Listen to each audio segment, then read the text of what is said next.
woman in lawful matrimony. It is a decision which joins together two lives and therefore should not be entered into lightly, but only upon mature consideration and thought, and should be treated with the utmost reverence.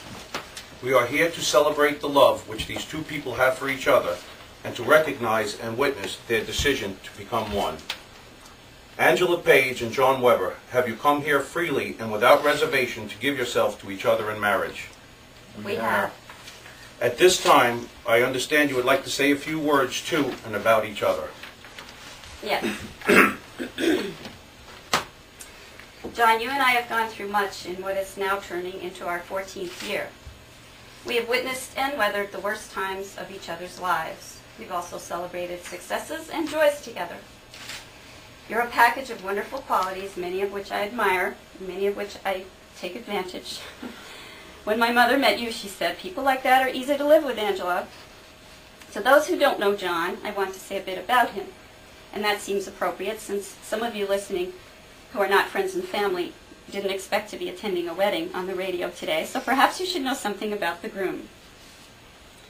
John considers staring at maps or fossils time well spent.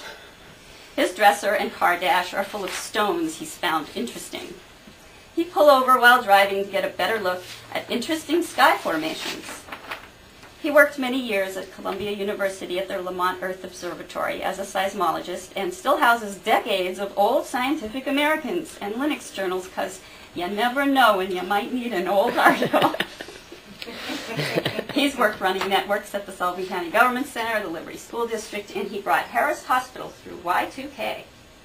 Currently, he teaches music in Port Jervis, filling in for pregnancy leave. So anyone with a lead on a permanent music position, call the station.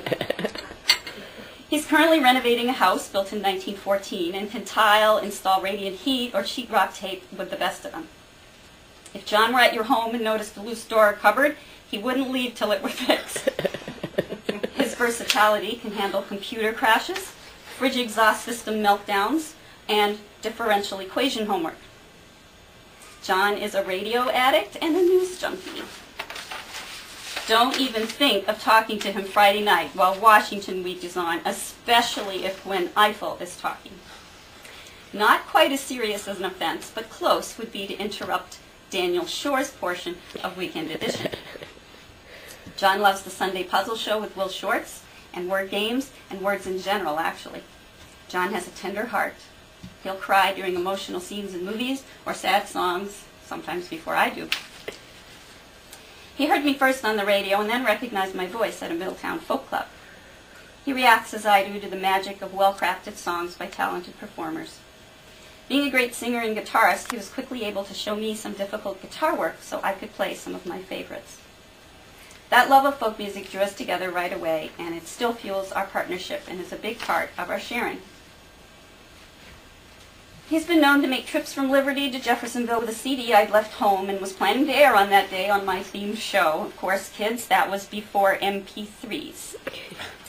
Together, we picked out today's selections for Folk Plus. He's been my singing partner, my oil tank dipstick checker, my 5-gallon water jug toter. At our age, we don't march into marriage with unrealistic fantasies or expectations.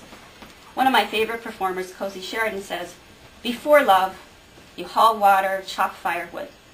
And after love, you still haul water and chop firewood." Knowing what realities exist, time has proven to me that you, John, are the one who will walk with me through both the daily chores and the unexpected hurdles that life throws our way. We can't do anything about those surprise challenges. All we can do is pick the people we want around when we face them. And I pick you. You're my best friend. And it's clear to me that I can count on you unquestionably to minimize my worry. You've repeatedly shown your dedication to my happiness, and I hope I do the same for you. And I didn't plan to get emotional here.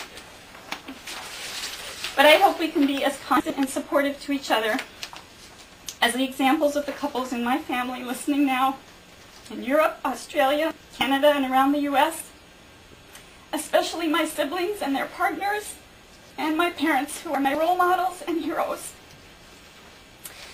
because of all this and more, I welcome you to be my husband. Thank you, Angela.